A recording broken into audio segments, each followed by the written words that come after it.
We have started learning how to maneuver Sea Star. She is a big boat, 48 feet from tip to tip.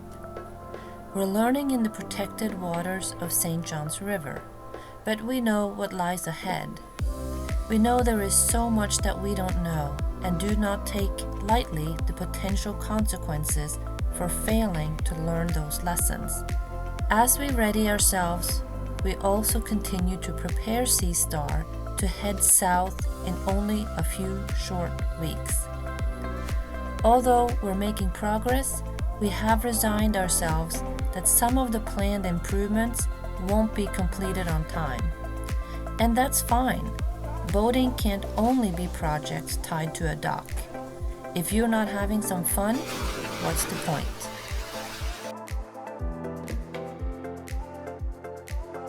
Hi, I'm Monica, and this is Darren. We sold our house and everything that goes with it to buy a boat and live on the water.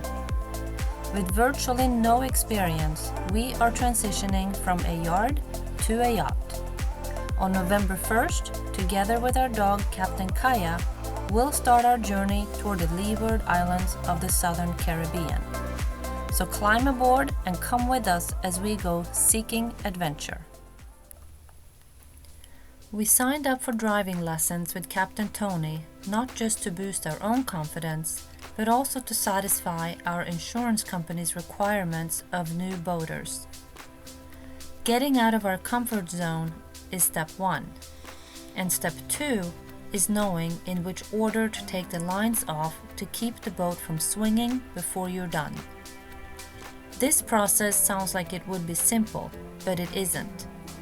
You have to wrap your head around the function of each line, as each line has a unique purpose. For example, when backing into a slip, your forward spring line stops the boat from moving backwards. The aft spring line stops the boat from moving forward. Not to confuse anybody, but in my head, the line names are backwards. Add a dose of stress level, and yeah, you get the point. Since I kept mixing up the terminology, confusing our training captain, Darren, and myself, I put a piece of tape with the name of each line by the appropriate cleat. I even color-coded each line to the matching cleat. Thanks, Captain Tony, for a brilliant suggestion. Both Darren and I want to be comfortable driving as well as untying and tying lines, so we will be sharing all responsibilities 50-50. That means double the learning and double the reward. It was a beautiful day on the water, and Captain Tony did not disappoint. In addition to teaching us good boating etiquette and safety, he patiently demonstrated and taught us how the boat acts depending on which way the current flows, the strength of the current, and how to account for wind speed and wind direction. He kept saying, "Don't fight it, but work with the elements." And the more we practice, the better off we'll be.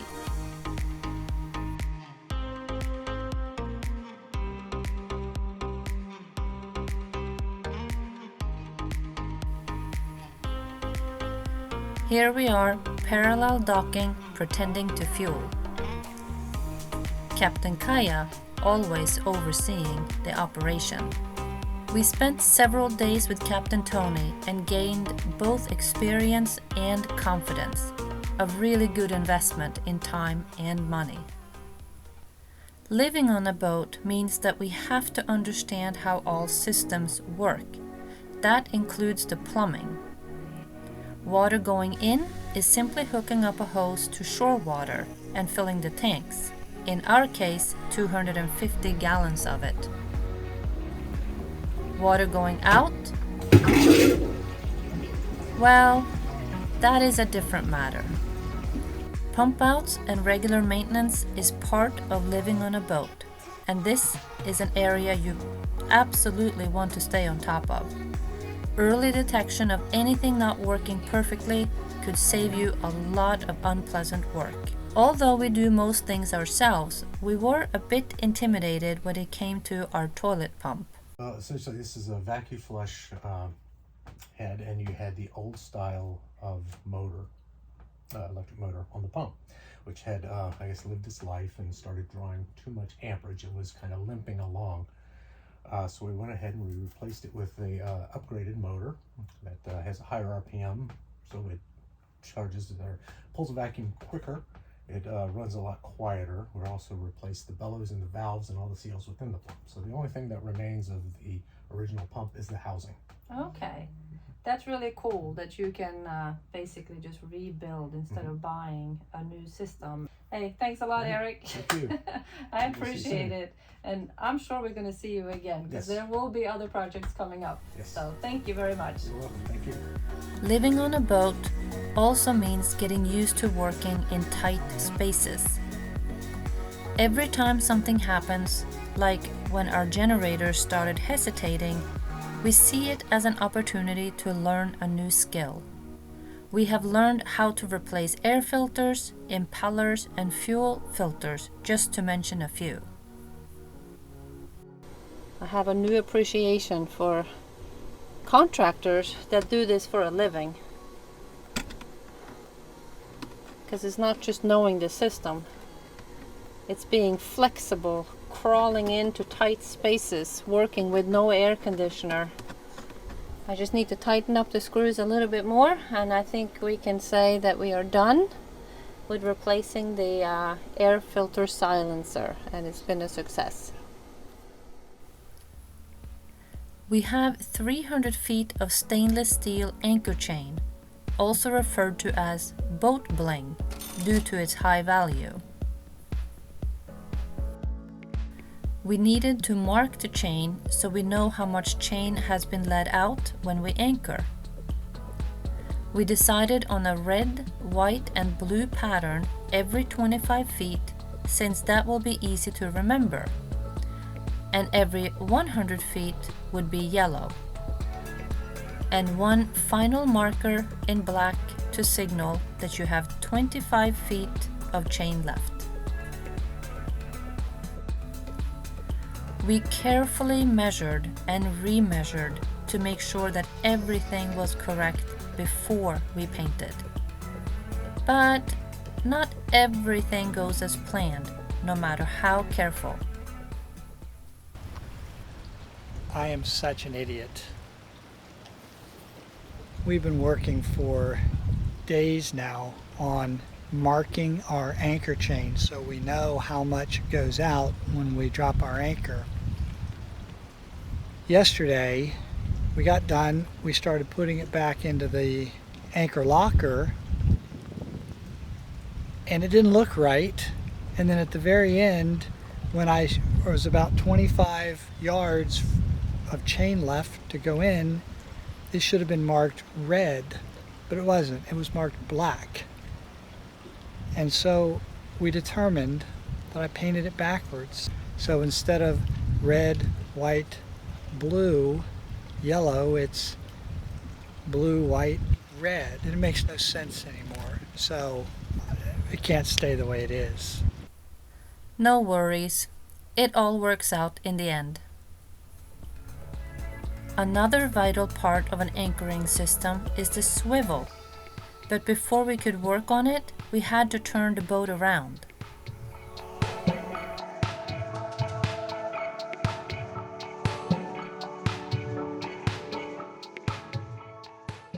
So we're getting close to the end of our time at this marina.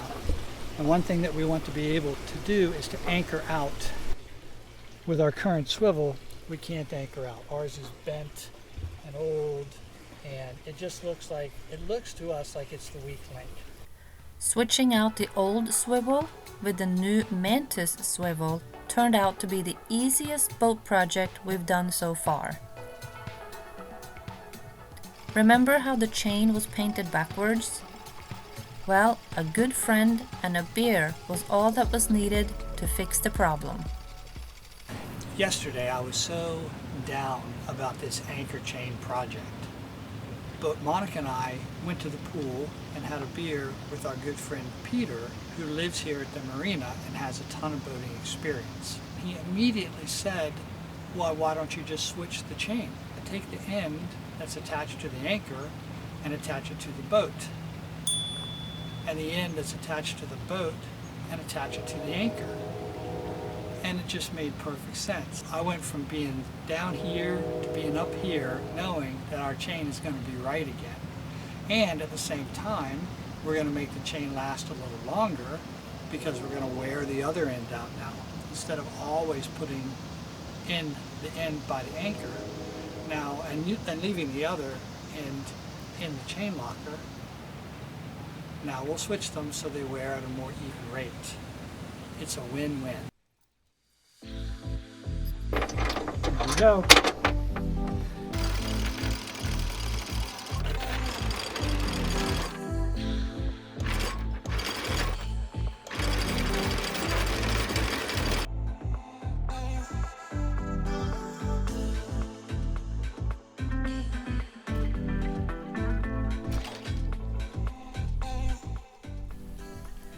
Wait for it. Wait for it. Nice.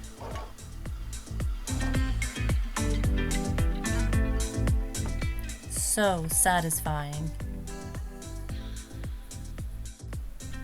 All right, it's time to put our newly acquired skills and the anchor to the test.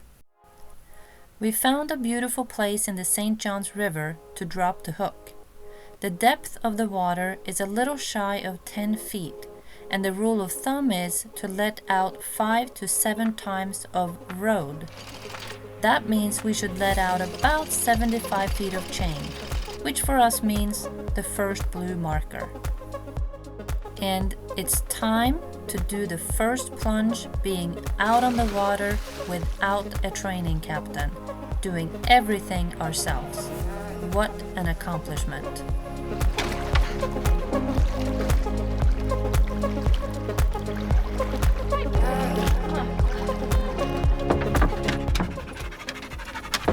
We're only in Jacksonville, Florida in the St. Johns River, but man, we have come a long way since March. I can't help but think about how lucky we are to have each other to lean on and learn as we go.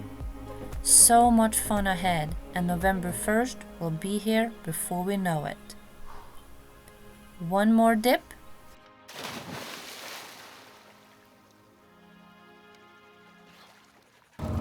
So that was the first time that we've anchored out by ourselves. We've done it several times in training and once when we brought the boat back from Lantana. But we're still getting used to the system. So as I was bringing the anchor up, the chain got caught. It must have, one link turned in the wrong direction. We've had it happen once before. That time I had to beat it out with a hammer and a screwdriver to turn it. This time I was just able to put it back and just send a little bit more out, fixed itself, I guess, got in the right direction, then it came in fine. Very important that your windlass brings up your anchor because it's a tough job if you have to bring it up by hand. All right, I think we can call that a success. Now we're just going to go back to the marina and feel pretty accomplished. One more thing that we have done on our own just to test out the system. And also it was a lot of fun to swim from the boat, just anchored, and I can see us doing that a lot in the near future. So right now, if you look down here, you'll see that the chart plotter showed our way, or shows us where we went before we anchored. So now all I have to do is try to stay as close as I can to that line. What I worry about here, but I'm going really slow, 7 knots, so it's really slow, but this is like a minefield for crab pots. There are crab pots everywhere. That was the one concern that we had when we did anchor. We were concerned that we would start swinging around a little bit and catching one of those crab pots, the line underneath, and we don't want crabs for dinner in that way. But yeah, I think overall we did really well. So we are heading back.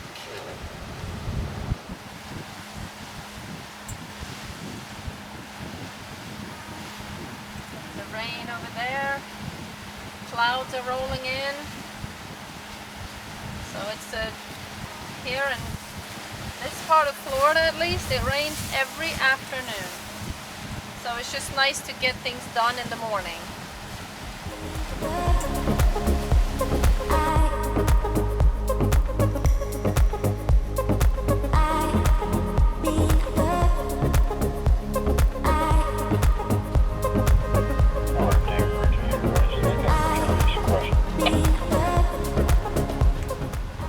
Good on the wake?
Thank you so much for watching. It really means a lot to Monica and I that you would choose to spend your time with us.